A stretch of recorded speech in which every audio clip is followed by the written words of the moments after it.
Сәлем баршаңызға, каналыма қош келдіңіздер. Бүгін сіздермен жусай қосып жасалынатын чебуреки жасаймыз. Видеоны соңына дейін қарап, менімен бірге болыңыздар.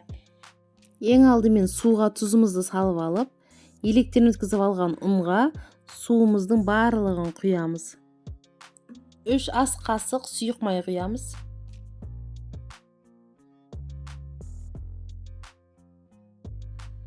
Барлығын араластырып қамыр илейміз.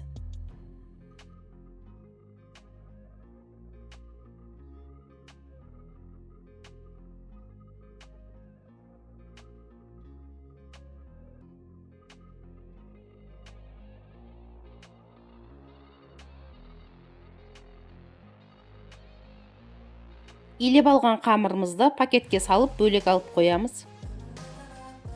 Енді ішіне салатын салмасын дайындаймыз. Ол үшін жусайды жақсылап жуып аламыз, сосын майдалап турап шығамыз.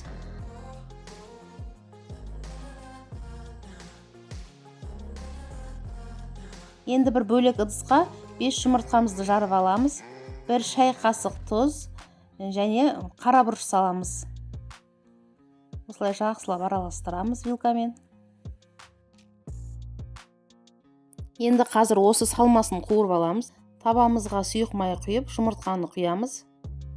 Міне осылай қуырып алыңыздар. Үстінен жусайды салып, тағы да қуырамыз. Шамамен 3-4 минуттай қуырып аламыз.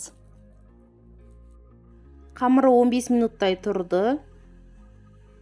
Қазір жаямыз енді. Жабысып қалмау үшін кішкене ұн себеміз. Қолымызбен осылай ұзынша етіп жайып шығамыз. Енді қазір кесіп аламыз.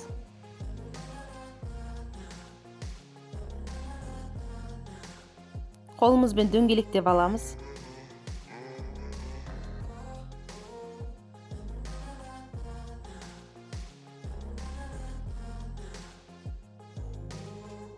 Дөп дөңгелек етіп жайып аламыз.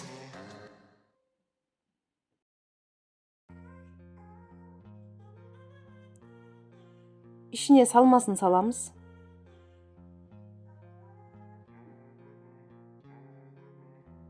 Салмасын осылай жайып салып алыңыздар. Іріктіреміз. Шетін қаттырақ басып шығамыз. Қазір майға қуырған кезде салмасы шығып кетпеу керек. Шеттерін осылай вилкамен де жабыстырып, әдемілеп шықсаңыздар болады.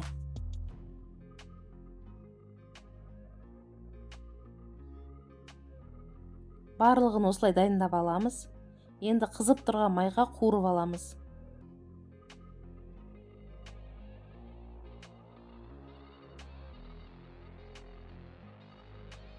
Чебурекиларым дайын болды.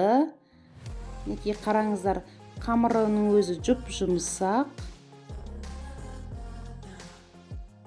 Видеоларым сіздерге ұнап жатса, төменге пікір қалдырып, лайк басып отырыңыздар.